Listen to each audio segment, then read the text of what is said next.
Oasis. Practical Wisdom with Scott Allen. Hello, I am Scott Allen, and thanks to my daughter Kate for developing the intro to the Practical Wisdom for Leaders podcast, where we offer a smart, fast-paced discussion on all things leadership. My guests help us explore timely topics and incorporate practical tips to help you make a difference in how you lead and live. If you haven't done so, please click subscribe so you automatically, seamlessly stay in the know when we publish new episodes. Likewise, please provide me with feedback. What do you like? What do you dislike? And what else would you like to know? And now, today's show. My guest today is John Wergin. He is a professor of leadership at Antioch University. He was actually my dissertation chair. And John, when I think of you, 3 words come to mind. So these 3 words are energy. You just have an incredible energy about you, which I have appreciated since the moment I met you. My second word is patience, because you guided me through a dissertation process in a loving and caring and mentor-like way. But you were patient. And partner. And that goes along with patience, because you have an incredible ability to making a learning experience not feel like it's an authority figure and subordinate, but that we are partners in the learning. And that's something that I've very much appreciated about you, again, since I've known you, which has been probably almost 20 years at this point. Yeah. So my 3 words, energy, patience, and partner. Have I nailed it? Is that you in a nutshell? Well, that's very kind, Scott. You were my very first doctoral student at Antioch those years ago, and I still carry around that compass that you gave me. Do you remember? I do. And you know what? In the background of me right now is the butterfly that you gave me. How about that? Yes. No, it was a pleasure then, and it's a pleasure now. Oh, well, I'm really excited for our conversation today, John. And you've been a busy man. You've been doing some work. And so let's maybe start with the book that you recently released. And so take our listeners through kind of the premise of the book and maybe some of the high points. Sure. Well, the genesis for this book, Scott, goes back probably almost 10 years. Okay. When I read Daniel Kahneman's book, Thinking Fast and Slow, came out in 2011. I had known of Kahneman's work, of course, for many years before that, but his book pulled together this incredible body of work on how people, unfortunately, many times don't think rationally. And coming from a Nobel laureate economist, this is pretty radical stuff. Sure. And for 50 years, Kahneman and his partners conducted research on how people simply, against all sort of rational economic principles, tend to behave in non-rational, even irrational ways. Yes. And that book stuck with me. And I started reading other books on the subject.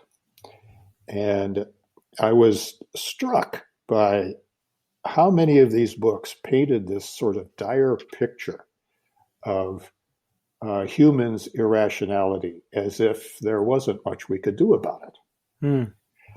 I have on my bookshelf some examples of some of these titles, and you'll see what I mean. Okay. One is called The Enigma of Reason. Okay. Another one is Predictably Irrational. Another one is The Knowledge Illusion. Then there's The Believing Brain, The Righteous Mind. I think you're seeing a pattern here. Yes. And my personal favorite is a book called Denying to the Grave. Wow. Why we ignore the facts that will save us. Well, and those are all that's a relevant statement given where we are in the world right now. That's right. And I thought that because of the emergence of social media how people are able to tailor the information stream that comes their way to fit their own biases. Yep. I had never heard of the word confirmation bias until about 10 years ago, and now everybody's using it. Oh, it's a fascinating concept, right? It's, there's a joke floating around about confirmation bias.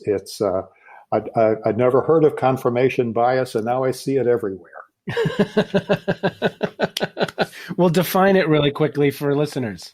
Confirmation bias. Confirmation bias is very simply filtering incoming information in a way that feeds your existing bias and rejects anything that doesn't conform to your existing bias.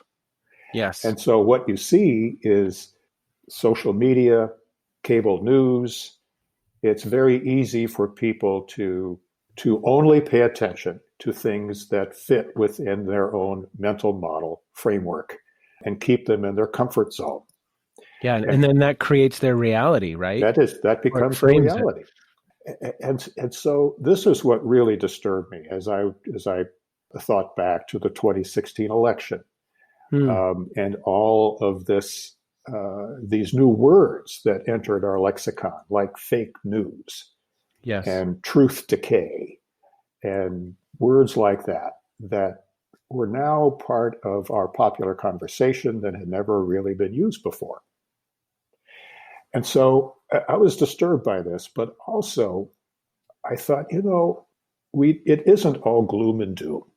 Sure. It isn't as if we don't know stuff that could help us combat this new state of affairs that we're in. The culture of tribalism that we now have isn't inevitable, and there are things we can do about it. Good. And so I resolved to try to pull together what is known out there in the social science world on ways in which we can not only acknowledge the existence of all of these cognitive traps, but also develop in ways that will lead to what I came to call constructive disorientation. And that's a space that we're in. Great. Where we are able to get just beyond our comfort zones because of reacting to some disorientation in our perceptual field. We are able to get just beyond our comfort zones and deal with that disorientation, but in a way that we feel like it's going to accomplish something. Yeah. That we will be better off further learning. Mm-hmm. And it turns out that there is an awful lot that we can learn, not just from cognitive science, which is, of course, central to this, but also from places as seemingly different as politics, the arts. The importance of aesthetic experience is really important, especially these days, because we are all so disoriented right now. Disorientation is everywhere. So talk about that, John. Is it that the learner has to put themselves in this situation, or is there a developmental readiness that needs to exist for someone to be in this space? Talk a little bit more about that. Well, here's kind of the irony, Scott. This book came out about the same time as the coronavirus came out. Yes. And in the book, I talked mostly about how to create a sense of disorientation that was constructive. Now what we're faced with is this sense of such great disorientation that it's not a matter of how do we get there, it's how do we pull back. Yeah. And in my book, I talked about 3 different sources of constructive disorientation. One is what you and I both know very well from adult learning theory, called a disorienting dilemma. Sure. Right? We're faced with something that we can't deal with given our usual conceptual tools, and so we're sort of forced out of that and forced to look at something different.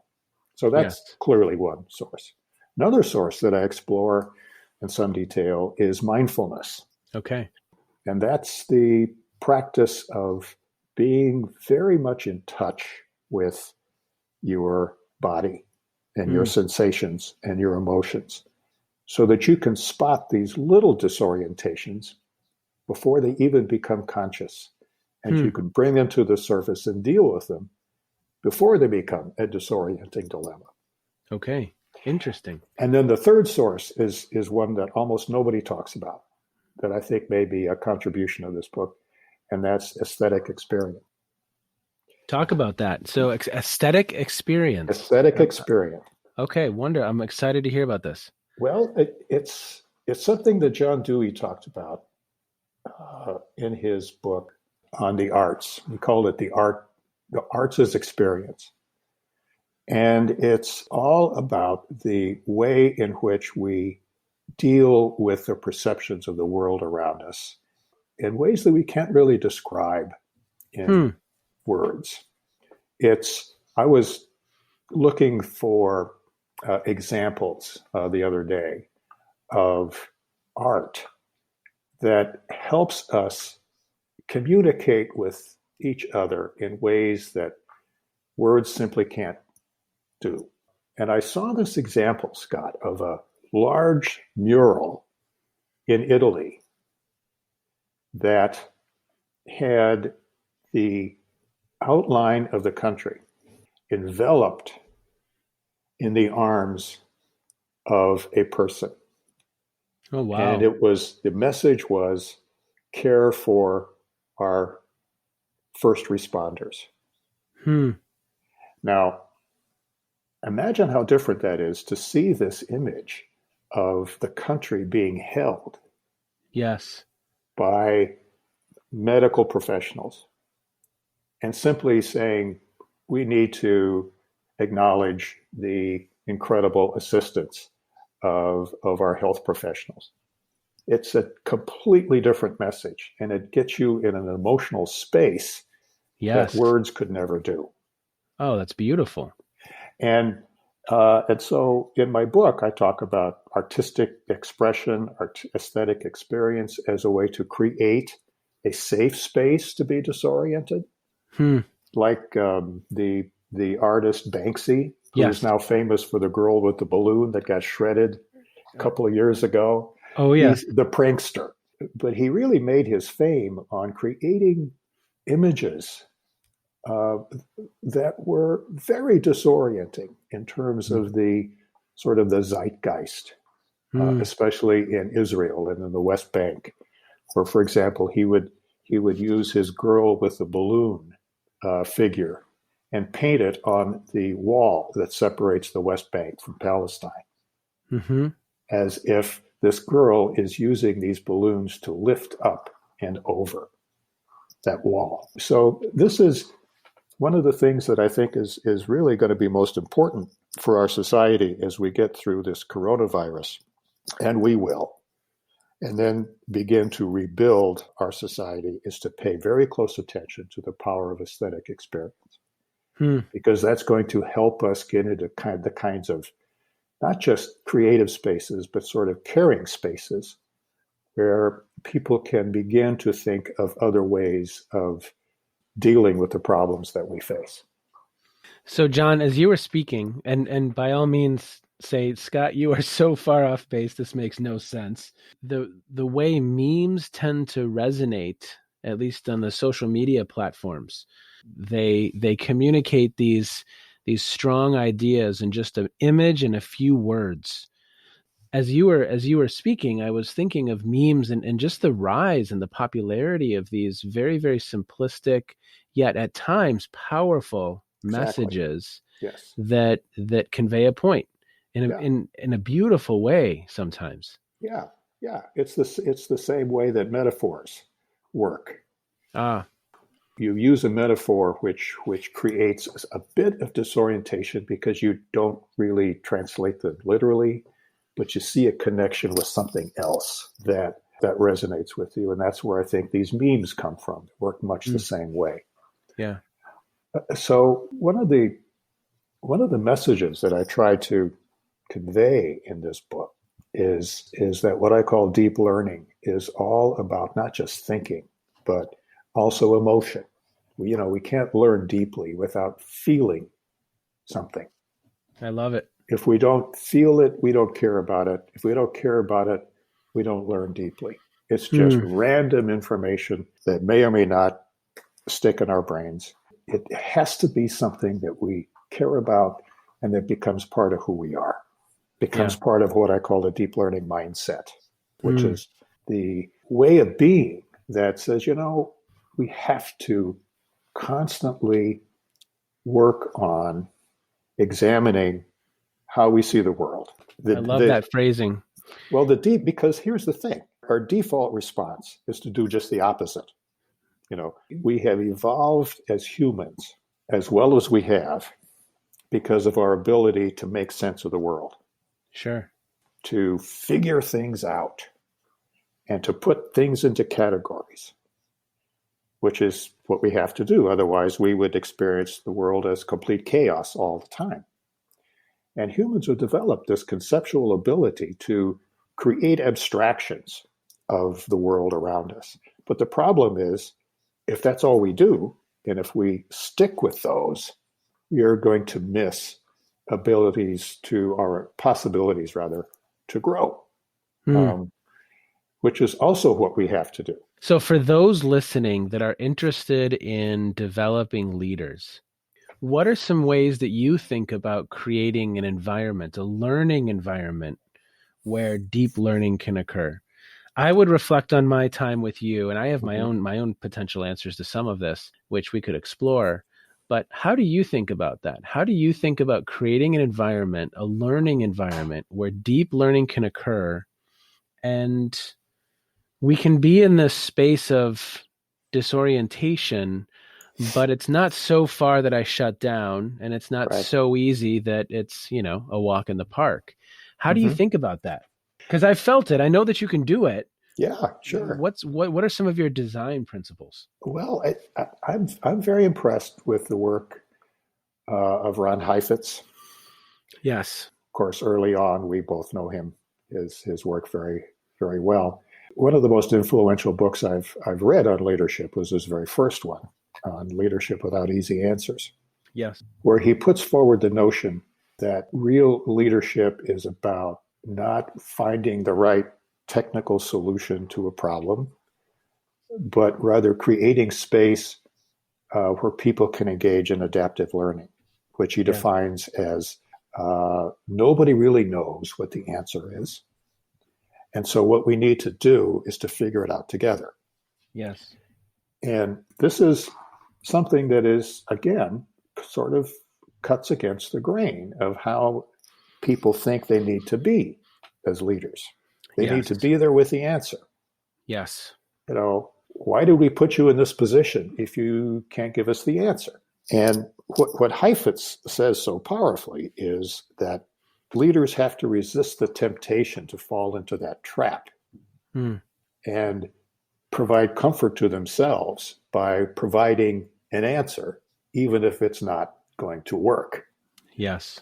I mean, look at the behavior of some of our top government leaders who find it very difficult to say, we don't have the answers yet. Yes. Yes. For what to do about this epidemic. We are working on it. We're working together. You will have to be patient and help us as we sort through the options and find this together. We don't hear that from the White House because that's not what people want to hear. What people want to hear is, this is the answer. I have the solution. You can all feel better now. That's exactly the wrong approach in a climate like this.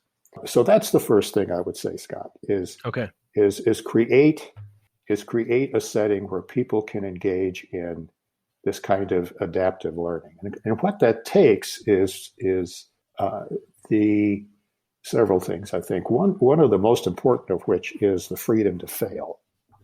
Okay. One of the things that I have been most vocal about over the years is the tendency of of organizations and leaders to hold people accountable for results. Mm-hmm. I once gave a talk about, it was some years ago, at a conference on accountability, where I said, the first thing we need to do is get rid of accountability for results. And you should have seen the looks on the faces of people in the audience. I mean, it was apostasy. Sure. I mean, how can you not care about results? Well, that's not the point. Of course, you have to care about results. What you have to care about, though, is providing an environment where people can experiment, yep, where there is freedom to fail, yep, and where the accountability is not for results, but for learning. For learning from the experience so that you are better off next time. Yes. So that's what I would say. The way to create a culture that is most conducive to constructive disorientation is to promote an atmosphere of adaptive learning, where the leader doesn't always have to have the answer. The problem lies with everyone, as Heifetz would say.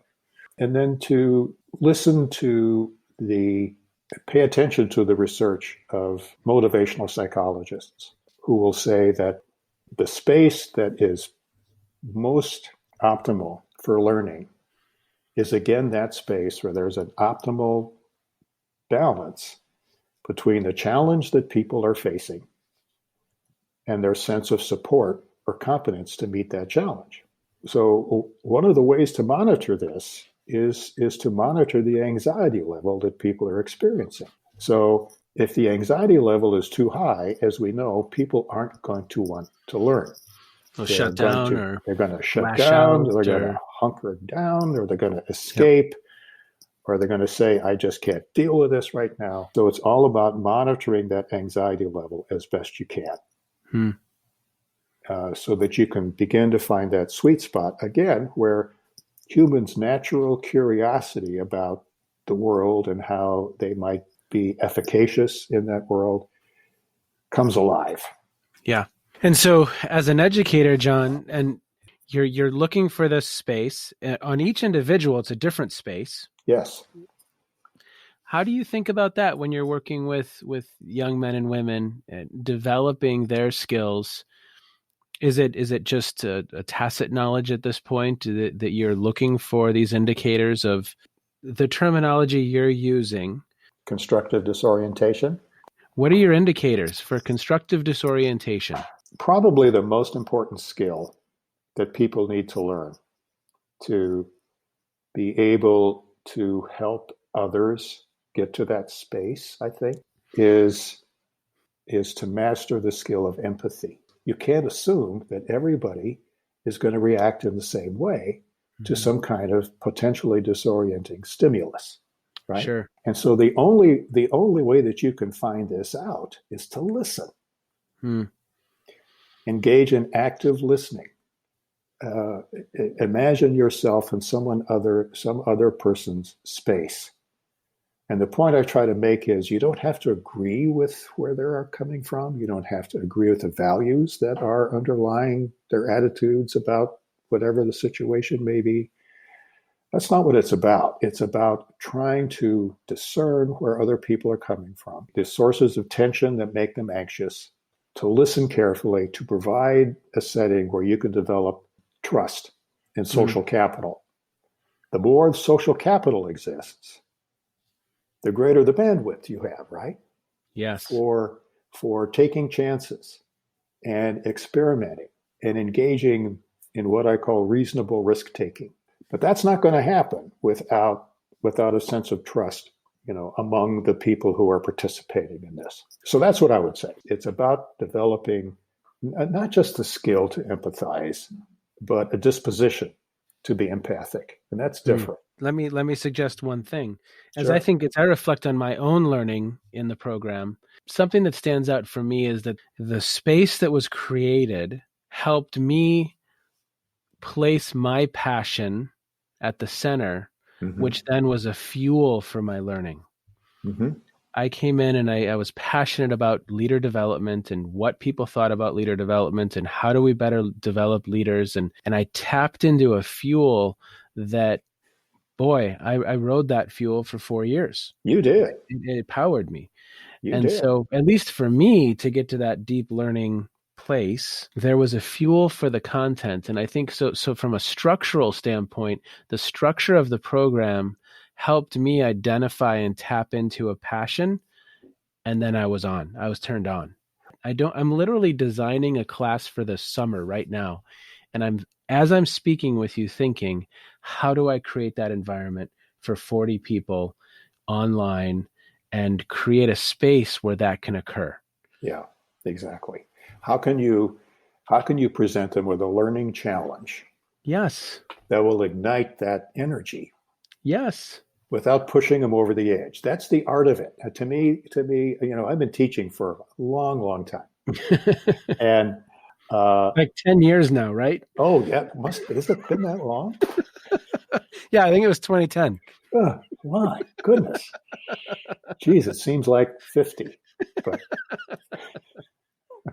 but yeah, it's an art. Again, it's creating a challenge that through experience you think is going to be just enough of a challenge to promote deep learning in students. And as we pointed out a few minutes ago, it's not the same for everybody. No. And so particularly when you're engaged in a one-on-one relationship between an advisor and advisee, you have to be very much attuned to where that person is at all times.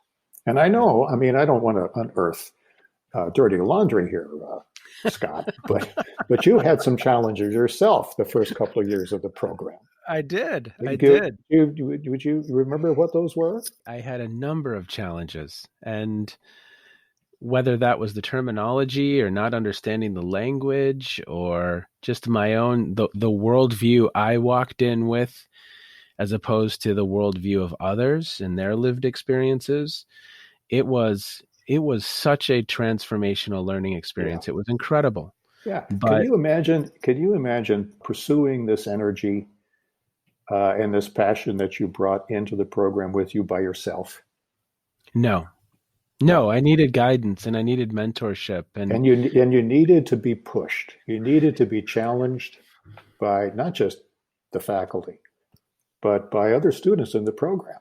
oh, sure, my peers, Yeah. and those conversations that lasted well into the night. Of course, we had our formal learning experience during the day, but then oftentimes we would spend an entire evening learning, discussing, reflecting, exploring, challenging, and Exactly. that was, it was like the other half of the day. Right. And the learning just continued and continued. And so, no, I think the whole design was one that, at least for me, facilitated a transformational learning experience, or maybe. I think that's right. I did. I saw it in you. You were not the same. You were not the same person 4 years later. Mm-hmm. And it wasn't just that you learned a lot of stuff. It wasn't regurgitation of concepts or exams. It was something much deeper than that. How does that translate, John, to a traditional classroom? You have to create ways that students can learn from each other. If there's one learning principle that sort of sticks out in every single scholar on human learning, from John Dewey on down, actually from Aristotle on down, okay, it's that if you want people to learn deeply in the sense that I'm talking about it, it has to be with others. Okay. It has to be with others. We all need other people to challenge our worldview through dialogue, because their world is not like our world. Yep. The more diverse the group is in terms of ideas and values and so forth, the better. Now, of course, there are problems with groups that are highly diverse, because it takes them longer to develop the social capital and trust each other. But the payoff is huge. But the central point is that our understanding of the world is deepened by others helping us with that understanding. What we need to be able to do is to develop a way of being that invites us to try on the perspectives of other people for size. Again, through empathy, to see the world through their eyes. That doesn't mean we have to, adopt every difference that we encounter, but we use that as a stimulus to reflect on who we are, how we think, what we value, and to, begin to mold our own identities accordingly. In the book, I write about a whole series of what I call essential tensions. Oh, And adult development theory is evolving to a place where the mark of a well-developed adult who is able to engage in the complexities of dealing with modern life sure. has to be able to hold a bunch of paradoxes. Yeah. And one of these paradoxes is between the self and the other, right? You have to be able to have your own well-developed sense of self and who you are, and to be comfortable with that. But you also have to be able to see yourself in connection with other people, Mm-hmm. and to learn from them, have them learn from you, and engage in this kind of dance between developing yourself in the presence of the other. Mm-hmm. I think that's really important. So one of the things that we have really have never really done very well in higher education in particular is working on maintaining that balance. It's mostly been, the sort of model where professors are there to profess. And so, Download, yeah, memorize some yeah, I stuff. need to share my erudition with you. And so it's all about received knowledge, not about how knowledge is constructed using the multiple realities that exist that help us to deal with complexity. Yep. And, if there's one thing that I think higher education needs to take from this pandemic, where everybody has now been forced into online kinds of learning, has been to say, okay, what can we do in terms of providing the kind of information that students will need to succeed, develop the skills that they will need, but the more important thing is, what kind of settings can we provide that will help people develop not just a set of skills, but a way of thinking about dealing with complexity? And we have not been very good at that at all. Yes. If there's an opportunity here, and I think there will be, higher education is going to have to rebuild, just like every other sector of American society. And the rebuilding, if we're smart, is not going to be to try to go back to 2019, but to say, here's an opportunity for us now to create a different kind of higher education environment, not one that's totally dependent upon technology, but one that also recognizes the usefulness of technology in conjunction with other ways of people getting together and learning from each other. I think that could be the future if we're able to craft it that way. Well, it's a beautiful question. It's a wonderful puzzle to think through what that design would look like. Yeah, I think it's You've been places experimenting, John. You've been experimenting with that design. Yeah. Yeah, we have. I mean, our program now is about 20 years old, believe it or not. And the curriculum that we have today is not like the one that you were in.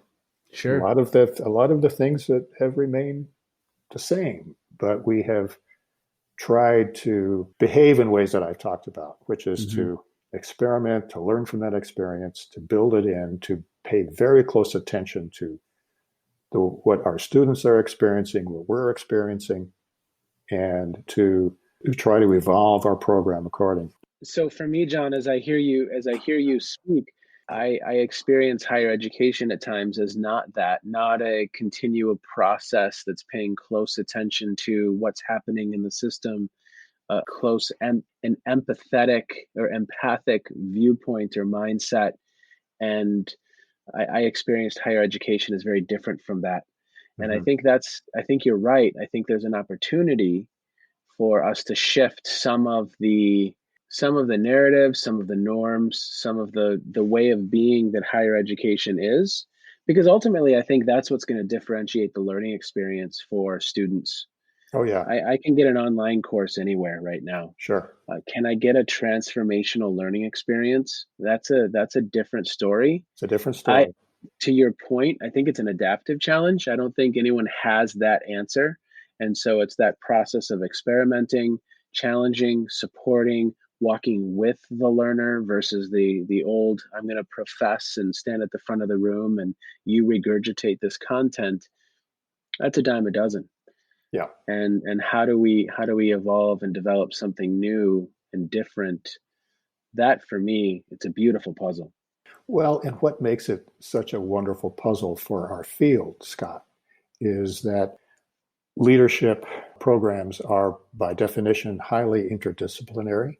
Yes. And what we know as we look at the evolution of scholarly knowledge over the decades is that the most exciting areas of scholarship are not in the middle of a discipline, they're on the edges. Sure. They're on the edges, the places where the disciplines intersect. Yes. That's the exciting part. Yeah. And one of the wonderful sort of energizers for me as I was in the middle of writing this book is the verification of that over and over again. Looking for connections, for example, between social psychology and the arts, or political science of all things, and human learning. That's where the really interesting stuff is taking place. I And agree. leadership programs, I mean, it's a beautiful kind of opportunity to pull together and integrate and synthesize and develop new insights based upon all of these other fields of knowledge. If we let that come together for us, I think possibilities are endless. Tomorrow I'm speaking with Kay Anders Erickson, who is a psychologist, and he's kind of deep into the expertise literature. Mm-hmm. And so I couldn't agree with you more. I mean, we authored an article on the intersections of leadership and adult learning. You have intersections of leadership and adult development, the intersection of the expertise literature and leadership. I mean, there's so many bodies of knowledge that can inform our work. It's at times it's incredibly humbling It is. because it's so vast, but it's such a wonderful opportunity, and it's the reason this puzzle keeps my mind still to this day, keeps my mind active. How do we do this better? How do we better prepare people to serve in informal or formal leadership roles? Because leadership is incredibly difficult to do well. Yep. John, we are close on time. We've been going about 44 minutes. So I have a little bit of a lightning round for you. So get ready for the lightning round because it's coming. It's coming at you quick. All right. Okay. So what are you streaming right now? What have you been watching? Anything interesting? Oh, mostly stuff to escape from what I see in the news every day. The greater the difference, the better. So British procedurals, for example, the sixth season of Bosch, which just started on Amazon. That's one of my favorites. It's fun to get into a world where people are actually in groups. They're actually engaging in regular kind of social interaction. I'm going, wow. I remember that. I remember that. Yeah. So what are you listening to or reading that's caught your eye? I'm almost finished with this incredible biography of Frederick Douglass. Oh, wow. By David Blight, won the Pulitzer Prize several years ago. Okay. I mean, and this is a doorstop of a book, okay? It's got about, it has more than 700 pages, how some of these biographies can be. Oh, yeah. It is just an amazing journey through, the life of this icon who we're reminded in almost every page that icons never depict the complexities of the real person. And Frederick Douglass was an incredibly complex human being. Really? Yeah, yeah. Oh, I'm excited to take a look. He was, for example, just a little nugget. I mean, this is how people are just bundles of contradictions. Okay, Yeah, yeah. Frederick Douglass in the same speech talk about equal rights and the fight for equality of the newly emancipated freedmen, as they were called Hmm. in the day, Hmm. and compare them to the Indians, as he called them, who he compared unfavorably to African Americans. African Americans, he said, believed, wanted to integrate themselves into American society. The Indians were incapable of it. Interesting. And he somehow never saw the contradiction in that point of view. Wow. And he was a product of his times, of course. I love biographies for that reason. You're able to, it really, when they're done well, you're able to get inside someone for all of their complexity and contradictions, and that's what makes them so interesting. What are you working on right now from a personal growth or a personal development perspective? Where does John Wergin need to improve?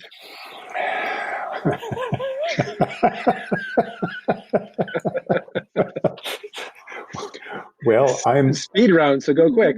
speed rounds. Okay, okay, all right, real quick. I'm trying to figure out how I'm going to spend my time as I sort of dip my toe into retirement next year. This is my last year as a full-time faculty member. I'm going to be working part-time. So I'm developing my skills as a bartender, for example. I'm coming up with new cocktails. I do a little shtick every year for my neighbors who do a Super Bowl party, and I dress up like a bartender with a white shirt and bow tie and cummerbund and the whole 9 yards. So yeah, I mean, seriously, I'm trying to work on, what is my new balance going to be, in terms of I'm always going to be sort of intellectually curious. I can't imagine ever retiring from that. I'll probably have another writing project coming up. I'm not quite sure what that'll be. But mostly it's about cultivating other parts of my life at this point I love it. as I begin to make that transition. I love it. So, John Wergin, energy, just an incredible energy about this man. Patience. I don't know that you saw that on or heard that on this podcast, but I can tell you he's a patient man. And partner. Doesn't he just sound like an incredible man to be a partner in your learning? And then I can tell you that he is. And so, John, thank you so much for being with us today and sharing your wisdom. Very, very excited to have you in these first few episodes. Thank you very, very much. Really quickly, where can people find your work right now? The book is Deep Learning in a Disorienting World, published by Cambridge University Press, 2020. You can find it on Amazon or most of the other online outlets. Okay. Well, John, have a wonderful day. Shelter in place. Be well, and we will talk soon, sir. It was great talking with you, Scott. The time just flew by. Take care. Have This a has great been day. really fun.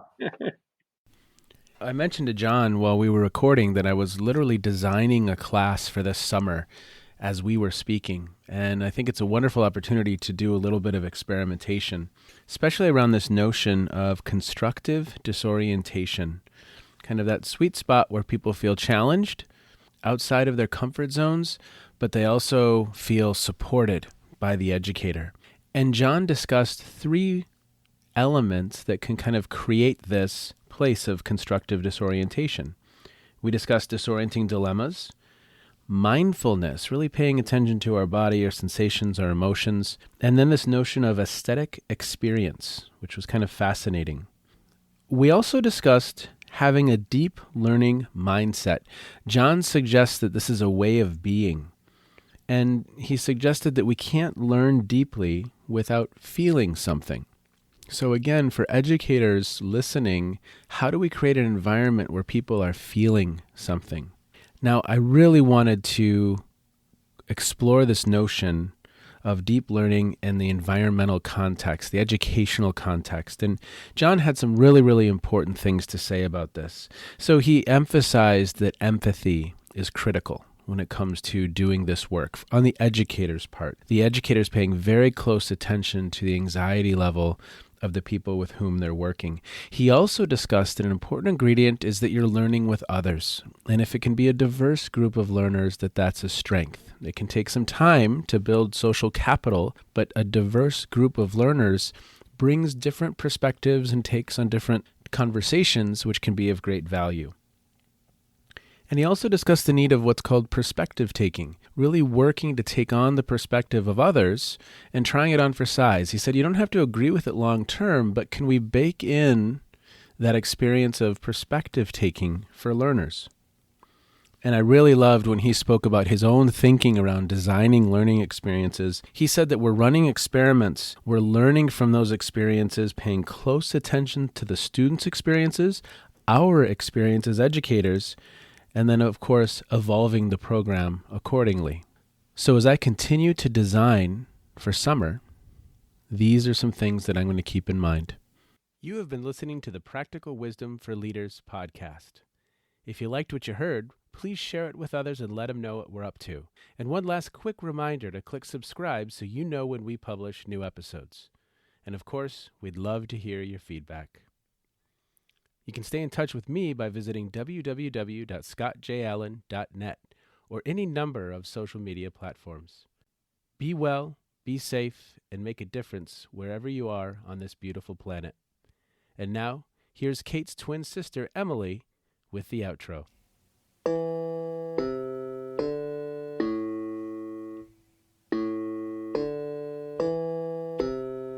You've been listening to Phronesis, Practical Wisdom with Scott Allen.